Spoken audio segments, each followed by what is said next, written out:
Good afternoon, students. Yes, as we discussed the summary of the lesson A Town by the Sea, written by Apintav Ghosh.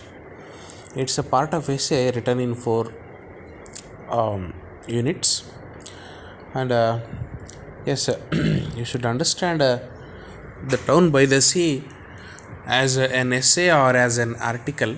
Before you understanding the essay, as I said you in the earlier classes, you have to understand it as an article or else essay, because Amitav Ghosh is a well-known writer, novelist, and a critic and a journalist. You should understand. Okay, critic and the journalist. Critic ಕೂಡ ಹೌದು, journalist ಕೂಡ ಹೌದು. And again here, in yesterday's class I have discussed and I have said you the whole theme and the summary in English as it is prescribed for first year BA and BSc. BA first year BA students, they need to know something about the lesson, and they need some Kannada version to be said in Kannada translation, and I will teach you in bilingual method. Okay, but very unhappy thing is that the viewers are viewed only 29 to 30 members, that's all. Not all the people did not watch this particular video as well. I think in a class we can find 200 to 250 students, but you people have viewed only 20 to 23 students. Okay. Yes, A Town by the Sea. Let me read out the summary whole once. A town by the sea is nothing but Malacca is the name of the town, which it is a town by the sea. In this lesson, we can understand that Amitav Ghosh, the writer, the narrator's friend, is a malaria research director in Car Nicobar. Car Nicobar. Okay, let me explain it in Kannada. Yesterday's class I have explained it in English, and today let me explain it in Kannada. Okay. Okay, town by the C ಅಂತ ಹೇಳಿದರೆ ಮೊದಲು ಸಮುದ್ರದ ದಂಡೆಯ ಹತ್ತಿರ ಇರುವಂಥ ಒಂದು ಪಟ್ಟಣ, ಒಂದು town. Okay, Amitav Ghosh writer ಏನಿದಾರಲ್ಲ, ನಮ್ಮ ಪಾಠವನ್ನು ಎಸ್ಸೆಯನ್ನು ಬರೆದಂಥ ರೈಟ್ರು, ಆತನ ಫ್ರೆಂಡು ಮಲೇರಿಯಾ ರಿಸರ್ಚ್ ಸೆಂಟ್ರಲ್ಲಿ ಡೈರೆಕ್ಟರ್ ಇರ್ತಾರೆ. ಮಲೇರಿಯಾ ರಿಸರ್ಚ್ ಸೆಂಟ್ರಲ್ಲಿ ಡೈರೆಕ್ಟರಾಗಿ ಕೆಲಸ ಮಾಡ್ತಿರ್ತಾರೆ, ಕಾರ್ ನಿಕೋಬಾರ್ ಅನ್ನೋ ಊರಲ್ಲಿ. ಓಕೆ, ಈತನ ಕೆಲಸ ಅದು. ನಾವು ಸ್ವಲ್ಪ ಅಮಿತಾವ್ ಘೋಷ್ ಬಗ್ಗೆ ನೋಡೋದಾದರೆ, ಅಮಿತಾವ್ ಘೋಷ್ ಒಬ್ಬ ನಾವಲಿಸ್ಟ್ ಕೂಡ ಹೌದು, ಆಂಥ್ರಪೊಲಜಿಸ್ಟು, ಜರ್ನಲಿಸ್ಟು, ಪ್ರೊಫೆಸರ್ ಕೂಡ ಹೌದು. ಇಂಡಿಯನ್ ರೈಟಿಂಗ್ ಇನ್ ಇಂಗ್ಲೀಷಲ್ಲಿ ತುಂಬ ಛಾಪನ್ನು ಮೂಡಿಸಿದಂಥ ದೊಡ್ಡ ಬರಹಗಾರ. ಈ ಟೌನ್ ಬೈ ದ ಸಿ ಅನ್ನೋ ಒಂದು ಪಾಠದಲ್ಲಿ Amitav Ghosh recalls the tsunami that devastated in India December 26, 2004. ಅಂದರೆ ಸುನಾಮಿಯಿಂದ ಆದಂಥ ವಿನಾಶ ಏನೆಲ್ಲ ಸರ್ವನಾಶ ಮಾಡಿತು ಸುನಾಮಿ. 26 ಡಿಸೆಂಬರ್ 2004 ಭಾರತ ದೇಶಕ್ಕೆ ಸುನಾಮಿ ಬಂದು ಅಪ್ಪಳಿಸ್ತು. ದಟ್ಟು ಇನ್ನು ಅಂಡಮಾನ್ ನಿಕೋಬಾರ್ ಲಕ್ಷದ್ವೀಪಗಳಲ್ಲಿ ಸುನಾಮಿ ಬಂತು. ಸೊ ಅಂಡಮಾನ್ ನಿಕೋಬಾರ್ ಲಕ್ಷದ್ವೀಪಗಳಲ್ಲಿ ನಡೆದಂಥ ಸುನಾಮಿಯಲ್ಲಿ ನೀವು ನೋಡ್ಬೋದು, ಅಲ್ಲಿ ಜನಜೀವನ ಅಸ್ತವ್ಯಸ್ತ ಆಗುತ್ತೆ. ಅಲ್ಲಿ ಬಿಲ್ಡಿಂಗು, ಟೌನು ಎಲ್ಲ ಹೆಂಗಿತ್ತು ಪೂರ್ತಿ ಕೊಚ್ಕೊಂಡು ಹೋಗಿರುತ್ತೆ. ಅದನ್ನು ಇವನು ಕಣ್ಣಾರೆ ಕಾಣ್ತಾನೆ. ಯಾರು? ಅಮಿತಾವ್ ಘೋಷ್ ಕಾಣ್ತಾನೆ. ಕಣ್ಣಾರೆ ಕಂಡುಬಿಟ್ಟು ಆ ಒಂದು ಎಸ್ಸೆ ಪೇಪರಲ್ಲಿ ಬರೀತಾನೆ. ಬರೆದ್ಬಿಟ್ಟು ನಮಗೆ ರಿಮೈಂಡ್ ಮಾಡ್ತಾನೆ. ಏನಪ್ಪ ಅಂದರೆ, ನಿಸರ್ಗನೇ ಮೇಲುಗೈ ಸಾಧಿಸುತ್ತೆ. ನಿಸರ್ಗ ಮತ್ತು ಮನುಷ್ಯನ ನಡುವೆ ಒಡದಾಟದಲ್ಲಿ ಆ ಒಂದು ನಿಸರ್ಗನೇ ಮೇಲುಗೈ ಸಾಧಿಸುತ್ತೆ ಹೊರತು ಮನುಷ್ಯ ಅಲ್ಲ. ಮನುಷ್ಯ ಎಷ್ಟೇ ವೈಜ್ಞಾನಿಕವಾಗಿ ಮುಂದುವರೆದಿದ್ರೂ, ಸೈಂಟಿಫಿಕ್ಕಾಗಿ ಮುಂದುವರೆದಿದ್ರೂ ನಿಸರ್ಗದ ಮುಂದೆ ಮನುಷ್ಯ ಏನೂ ಅಲ್ಲ, ಮನುಷ್ಯ ತೃಣ ಮಾತ್ರ ಅನ್ನೋದನ್ನು ಹೇಳ್ತಾನಿಲ್ಲಿ. ಆಮ್, ಹಾಗಾಗಿ ಸುನಾಮಿ ಯಾವ ರೀತಿ ಎಲ್ಲದನ್ನೂ ಕೊಚ್ಕೊಂಡು ಹೋಗ್ತು 2004ರಲ್ಲಿ ಯಾವ ರೀತಿ ಸುನಾಮಿ ಬಂದು ಆ ಟೌನನ್ನೇ ಕೊಚ್ಕೊಂಡು ಹೋಗ್ಬಿಡುತ್ತೆ. ನೂರಾರು ತೆಂಗಿನ ಮರಗಳು, ನೂರಾರು ಪಾಮ್ ಟ್ರೀ ಅಂದರೆ ತಾಳೆ ಮರಗಳು ಥರದವು, ನೂರಾರು ಬಿಲ್ಡಿಂಗ್ಗಳು, ನೂರಾರು ವೆಹಿಕಲ್ಸ್ಗಳು, ಕೈ ಸಿಕ್ಕಿದ್ದನ್ನೆಲ್ಲ ಬಾಚ್ಕೊಂಡು ತಗೊಂಡೋಗ್ಬಿಡುತ್ತೆ ಸುನಾಮಿ. ಓಕೆ, ಸಮುದ್ರದ ದೊಡ್ಡ ದೊಡ್ಡ ಅಲೆಗಳು ಎದ್ದು ಸಿಟಿ ಒಳಗೆ, ಟೌನ್ ಒಳಗೆ ಬಂದು ಎಲ್ಲವನ್ನು ಬಾಚಿಕೊಂಡು ಹೋಗ್ಬಿಡುತ್ತೆ. ಎಕ್ಸೆಪ್ಟ್ 5 to 6 ಮಾನ್ಯುಮೆಂಟ್ಸ್, 5 ದೊಡ್ಡ ದೊಡ್ಡ ಬಿಲ್ಡಿಂಗ್ಗಳನ್ನು ಬಿಟ್ಟೋಗಿರುತ್ತೆ. ಅದು ಕೂಡ ಸ್ಕೆಲ್ಟನ್ ಥರ ಆಗಿರುತ್ತೆ, ಬಟ್ ಎಲ್ಲೋ ಒಂದೊಂದು ಹಂಗೆ ಉಳ್ಕೊಂಡಿರ್ತಾವೆ ಅಷ್ಟೇ, ಒಂದು 5. ಓಕೆ, ಅದು ಆಮೇಲೆ ಅವನ ಫ್ರೆಂಡ್ ಏನಿದಾನಲ್ಲ, ಆಥರ್ ಯಾರು, ನಮ್ಮ ಆಥರು ಅಮಿತಾವ್ ಘೋಷ್ ಆಥರ್ ಅಲ್ವಾ. ಅಮಿತಾವ್ ಘೋಷ್ ಆಥರು ಅಮಿತಾವ್ ಘೋಷ್ ಆಥರ್ ಬಂದ್ಬಿಟ್ಟು ಇಲ್ಲಿ ನೋಡಿ, ಅವ್ರ ಫ್ರೆಂಡ್ ಬಂದ್ಬಿಟ್ಟು ಮಲೇರಿಯಾ ರಿಸರ್ಚ್ ಡೈರೆಕ್ಟ್ರು ಕಾರ್ ನಿಕೋಬಾರಲ್ಲಿ. ಆ ಆಥರ್ನ ಫ್ರೆಂಡಿನ ಫ್ಯಾಮಿಲಿ ಏನಿದೆ, ಆ ಫ್ಯಾಮಿಲಿ ಕೂಡ ಕಂಪ್ಲೀಟಾಗಿ ಡಿವ್ಯಾಸ್ಟ್ ಆಗಿಬಿಡುತ್ತೆ. ಅಂದರೆ ಕಂಪ್ಲೀಟ್ ಅವನ ಫ್ಯಾಮಿಲಿನೂ ಕೂಡ ಸರ್ವನಾಶ ಆಗುತ್ತೆ. ಅವನ ಫ್ಯಾಮಿಲಿಯಲ್ಲಿ ಅವನ ಹೆಂಡತಿ, ಅವನ ಮಗ, ಅವನ ಮಗಳು ಇರ್ತಾರೆ. ಇವನೊಂದು ಕಡೆ ಕೆಲಸ ಮಾಡ್ತಿರ್ತಾನೆ, ಅವಳೊಂದು ಕಡೆ ಕೆಲಸ ಮಾಡ್ತಿರ್ತಾಳೆ. ಅವಳು ಟೌನ್ ಬೈ ದ ಸಿಯಲ್ಲೇ ಇರ್ತಾಳೆ, ಅಂದರೆ ಮಲಾಕಾದಲ್ಲಿರ್ತಾಳೆ. ಇಬ್ಬರು ಮಕ್ಕಳು ಕಟ್ಕೊಂಡು, ದೊಡ್ಡ ಮಗ, ನೆಕ್ಸ್ಟ್ ಸಣ್ಣವಳು ಮಗ ಏನು ಮಾಡ್ತಾನೆ, ಆ ಒಂದು ಸುನಾಮಿ ಬಂದಮೇಲೆ ಅದರಲ್ಲಿ ಕೊಚ್ಕೊಂಡು ಹೋಗ್ತಿರುವಾಗ ಚರ್ಚಿನ ಒಂದು ತುದಿಯನ್ನು, ಚರ್ಚ್ ಅಂದರೆ ನೋಡಿದರೆ ನೀವು ನೋಡ್ಬೋದು ಎಷ್ಟು ಹೈಟಾಗಿ ಕಟ್ಟಿರ್ತಾರೆ ಚರ್ಚು. ಒಂದು 4, 5, 6 ಅಂತಸ್ತಿನ ಚರ್ಚಿನ ಒಂದು ತುದಿಯ ಒಂದು ಬಿಲ್ಡಿಂಗಿನ ಭಾಗವನ್ನು ಹಿಡ್ಕೊಂಡು ಅವನು ಆ ಸುನಾಮಿ ಕಂಪ್ಲೀಟ್ ಹೋಗೋವರೆಗೂ ಅಲ್ಲೇ ಇರ್ತಾನೆ. ಇದ್ಬಿಟ್ಟು ಅವನ ಜೀವನನ ಉಳಿಸ್ಕೊತಾನೆ. ಅವನ ಜೀವನ ಉಳಿಸ್ಕೊಂಡ್ಮೇಲೆ ಕೊನೆಗೆ ಇಲ್ಲಿ ಸಾಯೋದು ಯಾರು ಗೊತ್ತಾ? ಇಲ್ಲಿ ಸಾಯೋದು ಅವನ ಹೆಂಡತಿ. ಅಂದರೆ ಮಲೇರಿಯಾ ಡೈರೆಕ್ಟ್ರ್ ಡೈರೆಕ್ಟರ್ ಅಂತ ನೆನ್ಪಿಟ್ಕೋಬೋದು ನೀವು.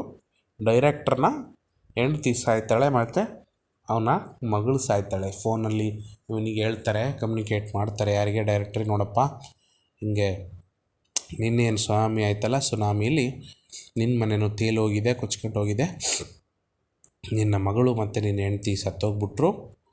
ಆ್ಯಂಡ್ ಅಗೇನ್ ಫೈನಲಿ ನಮಗೆ ಯಾರು ಸಿಕ್ಕರು ಗೊತ್ತಾ? ನಿನ್ನ ಮಗ ಒಬ್ಬನು ಬದುಕುಳ್ದ ಅಂತ ಹೇಳ್ತಾರೆ. ಎಸ್, ಆಗ ನೋಡಿ, ಅವನ ಮಗನ್ನ ಕೊಂಡಾಡ್ತಾನೆ, ಬ್ರೇವ್ ಮ್ಯಾನ್ ಅಂತೇಳಿ ಹೇಳ್ತಾನೆ. ಸೊ ದ್ಯಾಟ್ ಎಸ್, ಒಂದು ನಿಮಿಷ. ಓಕೆ, ಎಸ್,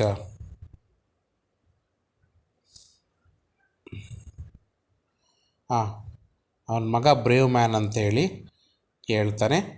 ಆಗ ನೋಡಿ, ಅವನ ಫ್ರೆಂಡ್ಗೆ, ಅವನ ಮಗನಿಗೆ ಒಂದು ಸ್ವಲ್ಪ ಪರಿಚಯ ಮಾಡಿಸ್ಕೊಟ್ಮೇಲೆ, ನನ್ನ ಮಗ ತುಂಬ ಬ್ರೇವು, ಜೀವ ಉಳಿಸ್ಕೊಂಡ ನನ್ನ ಮಗ, ನೋಡು ತುಂಬ ಒಳ್ಳೆ, ಇವ್ರ ಅಮ್ಮ ಅಂದರು ಆ ಥರ ಮಾಡಿದರೆ ಇವ್ರ ಅಮ್ಮನೂ ಆ ಥರ ಜೀವ ಉಳಿಸ್ಕೋಬೋದಿತ್ತು ಅಂಥೇಳಿ ಹೇಳ್ತಾನೆ. ಓಕೆ, ಮಗನ ಬಗ್ಗೆ ತುಂಬ ಗೌರವ ಇಟ್ಟು ಹೇಳ್ತಾನೆ. ನೆಕ್ಸ್ಟ್ ನೋಡಿ, ಆಮೇಲೆ ಅಷ್ಟಾದಮೇಲೆ ಅಲ್ಲಿಗೆ ಹೋಗ್ತಾರೆ ನಡ್ಕೊಂಡು. ಇಲ್ಲಿಗೆ ಅವರ ಫ್ಯಾಮಿಲಿ ಏನಿರುತ್ತಲ್ಲ, ಮಲಾಕಾ ಅನ್ನೋ ಊರು ನೆನ್ಪಿಟ್ಕೋಬೇಕಾಗುತ್ತೆ ನೀವು. You should understand the name of the town, MALACCA on the eve of December 2015. ನೋಡಿ, the director goes to Andaman for the official visit in the next day morning and he wakes up from the bed. earthquake. Okay, ಆ ಒಂದು ಇದು ಆದಾಗಿರುತ್ತಲ್ಲ, ಏನಂತ ಕರಿತೀವಿ ನಾವು, ಆ particular tsunami ಆಗದಿನ ಇವನಿಗೂ earthquake ಆದಂಗೆ ಆಗಿರುತ್ತೆ ಫೀಲು. ಇವನು ಎದ್ದು ಹೊರಗಡೆ ಬರ್ತಾನೆ, ಬಟ್ ಇವನು ಬಚಾವಾಗ್ತಾನೆ. ಬಟ್ ಅಲ್ಲಿ ಸಾಯೋದು ಯಾರು ಗೊತ್ತಾ? ಅಲ್ಲಿ ಸಾಯೋದು ಅವನ ಹೆಂಡತಿ. Okay, Andaman was affected. ನೋಡಿ, ಇಲ್ಲಿದೆ, affected severely by tsunami spelling ನೋಡಿ.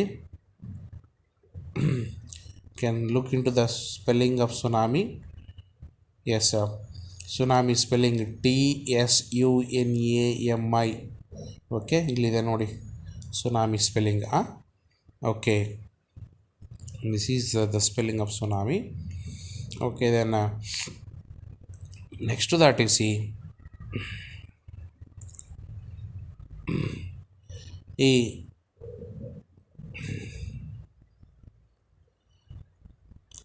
he is anxious about his family members after the incident.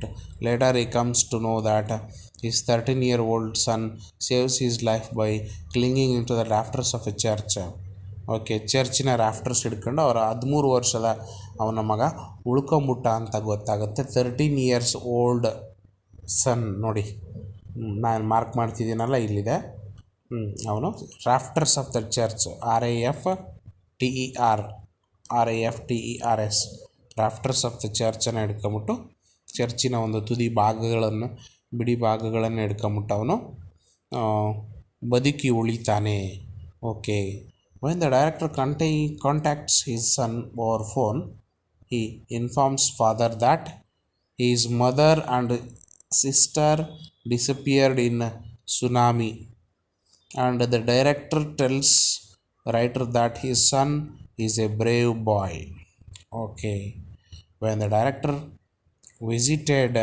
visits Malacca after few days, they find only the concrete foundation. ನೋಡಿ, ಆಮೇಲೆ ಅವ್ರ ಊರಿಗೆ ಹೋದಾಗ ಮಲಾಕ ಅನ್ನೋ ಊರ ಹೆಸರು ನೆನ್ಪಿಟ್ಕೊಳ್ಳಿ. ಇದು ಅಲ್ಲಿ ಅವನಿಗೆ ಕಾಣೋದು ಓನ್ಲಿ ದ ಕಾಂಕ್ರೀಟ್ ಫೌಂಡೇಶನ್ ಅಂತೆ. ನೋಡಿ, ಅವ್ರ ಮನೆಯದು ಕಾಂಕ್ರೀಟ್ ಫೌಂಡೇಶನ್ ಹಾಕಕ್ರೆ ಏನು ಕಾಂಕ್ರೀಟ್ ಇರುತ್ತಲ್ಲ ಅದು ಮಾತ್ರ ಕಾಣುತ್ತೆ. ಸೊ ದಟ್ ಇನ್ನು ಉಳ್ಕಿದ ಬಿಲ್ಡಿಂಗ್ ಎಲ್ಲ ಕೊಚ್ಕೊಂಡು ಹೋಗಿರುತ್ತೆ. Okay, and there are only 5 structures standing in Malacca. Which are the 5 structures standing in Malacca ಅಂತ ಕೇಳ್ಬೋದು ಅವರು. Malacca MALACCA, ಅದು ಸ್ಕೆಲ್ಟನ್ ಆಫ್ ಎ ಚರ್ಚ್ 1, ಇದು 1, white washed building 2, Murugan temple 3, the arch of Rajiv Gandhi memorial park 4, and a school 5. ಇದು ಎಕ್ಸಾಮಿಗೆ question ಬಂದರೂ ಬರಬಹುದು, ನೆನ್ಪಿಟ್ಕೊಳ್ಳಿ. 5 monuments ನೋಡಿ. These are the 5 monuments which you have to remember. Okay, ಎಲ್ಲಿಂದ ಎಲ್ಲಿವರೆಗೂ? ಇಲ್ಲಿ Malacca, ಇಲ್ಲಿಂದ ಹಿಡಿದು ಇಲ್ಲಿ ತನಕ. Okay, yes sir. Though the town was affected in the seashore, the interior of the island was not affected. ನೋಡಿ, ನೆನ್ಪಿಟ್ಕೊಳ್ಳಿ, ಟೌನ್ ಎಲ್ಲ ಪೂರ್ತಿ ಅಫೆಕ್ಟ್ ಆಗಿ ಹೋಗಿತ್ತು. ಟೌನ್ನಲ್ಲಿ ಬರೋ ಬಿಲ್ಡಿಂಗು, ಅಲ್ಲಿರುವಂಥ ಮನೆಗಳು, ಕಟ್ಟಡಗಳು, ಬಿಲ್ಡಿಂಗ್ಗಳು, ಸ್ಮಾರಕಗಳು, ಮ್ಯಾನ್ ಮೇಡ್ ಥಿಂಗ್ಸ್ ಏನಿದ್ವಲ್ಲ ಎಲ್ಲವೂ ಹಾಳಾಗಿ ಹೋಗಿದ್ವು. ಆದರೆ ಉಳಿದಿದ್ದು ಏನು ಚೆನ್ನಾಗಿತ್ತು? God made thing, nature made things ಏನಿದಾವಲ್ಲ ಅವೆಲ್ಲ ಹಂಗೆ ಇದ್ವು ಅಂತ. ಓಕೆ, ಅಂದರೆ ಅದರ ಅರ್ಥ ಮನುಷ್ಯ ಈ ದೇವರ ಮುಂದೆ ತೃಣದ ಸಮಾನ. Man is just nothing before god ಅಂತ ಹೇಳಿ. ಓಕೆ, ಹಾಗಾಗಿ ನೇಚರ್, ನಿಸರ್ಗ ಮತ್ತು ಮನುಷ್ಯನಿಗೆ ಒಂದು ಹೊಡೆದಾಟ ಅಥವಾ ಕಾನ್ಫ್ಲಿಕ್ಟ್ ಬಂದಾಗ, ಇಬ್ಬರಿಗೂ ಒಂದು ಕಾನ್ಫ್ಲಿಕ್ಟ್ ಬಂತು ಅಂದರೆ ಕೊನೆಗೆ ಗೆಲ್ಲೋದು ನೇಚರೇ ಹೊರತು ಮನುಷ್ಯ ಅಲ್ಲ. ಓಕೆ, ನೆಕ್ಸ್ಟ್ ನೋಡಿ. The director ರಿಕಾಲ್ಸ್ that his wife was an English teacher in the island and she wanted to leave the island long back. Director ಹೆಂಡ್ತಿ ಏನು ಕೆಲಸ ಮಾಡ್ತಿದ್ರು, ಇದು ಕ್ವಶನ್ ಬರುತ್ತೆ. What the director wife was doing? she was working as a English teacher. Okay, she wanted to quit. English ಟೀಚರಾಗಿ ಕೆಲಸ ಮಾಡ್ತಿದ್ಲು ಪಾಪ Malacca ಅನ್ನೋ ಟೌನಲ್ಲಿ. ಅವಳು ಅದನ್ನು ಬಿಟ್ಟು ಹೋಗ್ಬೇಕಿತ್ತು. ಆದರೆ ಪ್ರಾಬ್ಲಮ್ ಏನಪ್ಪ ಅಂದರೆ ಅವಳಿಗೆ ಟ್ರಾನ್ಸ್ಫರ್ ಸಿಕ್ಕಿರಲ್ಲ. ಹಂಗಾಗಿ ಅಲ್ಲೇ ಕೆಲಸ ಮಾಡ್ತಿದ್ಲು. ಗಂಡ ಬೇರೆ ಕಡೆ, ಇವಳು ಬೇರೆ ಕಡೆ ಕೆಲಸ ಮಾಡ್ತಿದ್ರು. ಹಾಗಾಗಿ ಪ್ರಾಬ್ಲಮ್ ಆಗಿ ಟ್ರಾನ್ಸ್ಫರ್ ಸಿಗದೇ ಇದ್ದ ಕಾರಣಕ್ಕೆ ಅವರು ಅಲ್ಲೇ ಇದ್ದಿದ್ದರಿಂದ ಅವಳು ಸಾಯಬೇಕಾದಂಥ ಪರಿಸ್ಥಿತಿ ಬಂತು ಸುನಾಮಿಯಿಂದ. ಹಂಗಾಗಿ ಇವನೇನು ಹೇಳ್ತಾನೆ ಗೊತ್ತಾ ಇದರಲ್ಲಿ? ನಾನು ಗಂಡನಾಗಿಯೂ ಮತ್ತು ತಂದೆಯಾಗಿಯೂ ಒಳ್ಳೆಯ ತಂದೆ ಆಗಲಿಲ್ಲ, ಒಳ್ಳೆಯ ಗಂಡನಾಗಲಿಲ್ಲ, ಒಳ್ಳೆ ಗಂಡನಾಗಿ ಕೆಲಸ ಮಾಡಲಿಲ್ಲ ನಾನು. ಪಾಪ ಅವಳು ಬದುಕಿಬಿಡ್ತಿದ್ಲು. ಕೆಲಸ ಬಿಡಿಸ್ಕೊಂಡು ನನ್ನ ಜೊತೆಗೆ ಇಟ್ಕೊಂಡಿದ್ರೆ ಬದುಕ್ತಾ ಇದ್ಲು. ತಂದೆಯಾಗಿಯೂ ಮಕ್ಕಳ ಜೀವ ಕಾಪಾಡೋಕ್ಕಾಗಲಿಲ್ಲ. ಆ್ಯಂಡ್ ಅಗೇನ್ ಗಂಡನಾಗಿಯೂ ಹೆಂಡತಿ ಜೀವನನ ಕಾಪಾಡೋಕ್ಕಾಗಲಿಲ್ಲ because he did not get transfer. Okay, yes, they had to live in the same place. He feels that as a husband, he did not provide better opportunity to his wife. The director discloses that his daughter was good painter and got prizes for her works. ಆಮೇಲೆ ಏನು ಹೇಳ್ತಾರೆ, ನನ್ನ ಮಗಳು ಒಳ್ಳೆ painter, ಆ painter ಆಗಿ ಇದ್ರಿಂದ ಅವಳು ಪೇಂಟಿಂಗ್ಸಿಗೆ ಒಳ್ಳೊಳ್ಳೆ ಪ್ರೈಸ್ ಬಂದಿತ್ತು. ಆ ಪೇಂಟರ್ ಪ್ರೈಸ್ ಬಂದಂಥ ಎಲ್ಲೋ ಬಾಕ್ಸ್ ಕೂಡ ಆ ಸುನಾಮಿ ಎಳ್ಕೊಂಡೋಗಿ ಎಲ್ಲೋ ಒಂದು ಕಡೆ ಬಿಟ್ಟಿರುತ್ತೆ. ಆ ಎಲ್ಲೋ ಪೇಂಟಿಂಗ್ ಬಾಕ್ಸ್ನ ನೋಡ್ತಾನೆ, ಯಾರು ಡೈರೆಕ್ಟ್ರ್ ನೋಡ್ತಾನೆ. ನೋಡಿಬಿಟ್ಟು ದುಃಖ ಹೆಚ್ಚಿಗೆ ಆಗುತ್ತೆ ಅದನ್ನು ತಗೊಂಡ್ರಿ ಅಂತೇಳಿ ಅವನು ತಗೊಳಲ್ಲ. Okay, the director thinks that he is defeated as a husband and father by nature. ಅವನು ಡಿಫೀಟ್ ಆಗಿರ್ತಾನೆ. ಓಕೆ, ಏನಂತ ಹೇಳಿ, yes, father and husband and father ಆಗಿ ತಂದೆಯಾಗಿಯೂ ಸೋಲ್ತಾನೆ. And again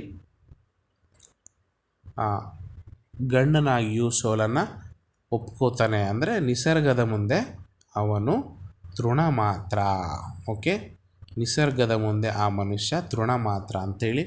okay, the nature has stolen is family all of A sudden without giving A chance. Single chance, ಒಂದೇ ಒಂದು single chance ಕೊಡ್ದೇ nature ತನ್ನ ಫ್ಯಾಮಿಲಿಯನ್ನು ಕಸ್ಕೊಂಡ್ಬಿಡುತ್ತೆ ಅವನ ಕಣ್ಣೆದುರಿಗೆ. ಓಕೆ, ಕಣ್ಣೆದುರಿಗೆ ಕಸ್ಕೊಂಡಿರುತ್ತೆ. ಬಿಕಾಸ್ ಈ ಒಂದು ನಿಸರ್ಗದ ಮುಂದೆ ಬಂದರೆ ನಾವೆಲ್ಲರೂ ತೃಣ ಮಾತ್ರ ಅಂತ ಹೇಳಿ. ನೆಕ್ಸ್ಟ್ ನೋಡಿ, last para. While describing the consequences of tsunami, this essay illustrate the supremacy of nature and the uncertainty of human life. Also, it provided that man is nothing against God and nature. ಮನುಷ್ಯ ದೇವರು ಮತ್ತು ನಿಸರ್ಗ ಬಂದೆ ಮನುಷ್ಯ ಏನೂ ಅಲ್ಲ, ತೃಣ ಮಾತ್ರ, ಅಣುವೇಳು ತೃಣ ಕಾಷ್ಟ. Okay, acceptance of the truth is more important ಅಂತ ಹೇಳ್ತಾನೆ ಇದರಲ್ಲಿ. ಏನಂತ, ಈ ಒಂದು ಸತ್ಯವನ್ನು ಅಕ್ಸೆಪ್ಟ್ ಮಾಡ್ಕೊಳ್ಳೋದು ತುಂಬ ಇಂಪಾರ್ಟೆಂಟ್ ಆಗುತ್ತೆ. ಓಕೆ, ರಿಯಾಲಿಟಿನ ಅರ್ಥ ಮಾಡ್ಕೋಬೇಕು ನಾವು. ರಿಯಾಲಿಟಿನ ಅರ್ಥ ಮಾಡ್ಕೊಂಡು ಬದುಕಬೇಕು ಅನ್ನೋದ ಇಲ್ಲಿ ಈ ಪಾಠದಲ್ಲಿ ನಮಗೆ ಹೇಳಿ ಕೊಡ್ತಾರೆ. ಓಕೆ, ಸೊ ಅದರರ್ಥ ನೀವು ನಿಸರ್ಗದ ಮುಂದೆ ತೃಣರು. ದೇವರು ಮತ್ತು ನಿಸರ್ಗ ಮುನಿದ್ರೆ ನಮಗೆ ಉಳಿಗಾಲನೇ ಇಲ್ಲ ಅನ್ನೋದು ಈ ಒಂದು ಪರ್ಟಿಕ್ಯುಲರ್ ಪಾಠದ ಮೇಯ್ನ್ ಸಾರ, ಥೀಮು. ಓಕೆ, ಅಂದರೆ ಅದರರ್ಥ ನಾವೇನು ಮಾಡಬೇಕು ಅಂದರೆ ನಿಸರ್ಗವನ್ನು ಕಾಪಾಡಬೇಕಾಗುತ್ತೆ, ನಿಸರ್ಗವನ್ನು ಉಳಿಸ್ಕೊಂಡು ಹೋಗ್ಬೇಕಾಗುತ್ತೆ. ನಿಸರ್ಗವೇ ನಮಗೆ ತಂದೆ ತಾಯಿ, ನಿಸರ್ಗನೇ ನಮಗೆ ದೇವರು. ನಿಸರ್ಗದ ಪ್ರಕಾರ ನಾವು ಎಲ್ಲ ಜೀವರಾಶಿಯನ್ನು ಸಮನಾಗಿ ಕಂಡು ಮರಗಳನ್ನು ಬೆಳೆಸ್ಕೊಂಡು ನಿಸರ್ಗವನ್ನು ಉಳಿಸ್ಕೊಂಡು ಹೋಗ್ಬೇಕಾಗುತ್ತೆ ಅನ್ನೋದು ಈ ಒಂದು ಟೌನ್ ಬೈ ದ ಸಿ ಚಿತ್ರಣ ಕೂಡ ಹೌದು.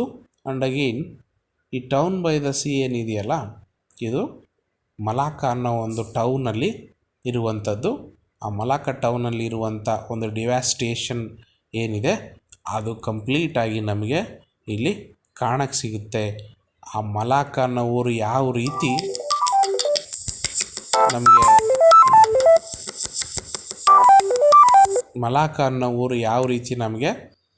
ಕಂಪ್ಲೀಟಾಗಿ ನಮಗೆ ತೋರಿಸ್ಕೊಡ್ತಾನೋ, ಯಾವ ರೀತಿ ಸುನಾಮಿ ಬಂದು ಅದೆಲ್ಲ ಹಾಳಾಗಿ ಹೋಗಿರೋದನ್ನೆಲ್ಲದನ್ನು ಕಂಪ್ಲೀಟಾಗಿ ಹೆಂಗೆ ನಮಗೆ ಚಿತ್ರಣ ಕಟ್ಟಿಕೊಡ್ತಾನೆ ಇಲ್ಲಿ, ಆ ಥರ ಅನ್ನೋದನ್ನು ನಾವು ಕಂಪ್ಲೀಟಾಗಿ ಇಲ್ಲಿ ಗಮನಿಸಬೇಕಾಗುತ್ತೆ.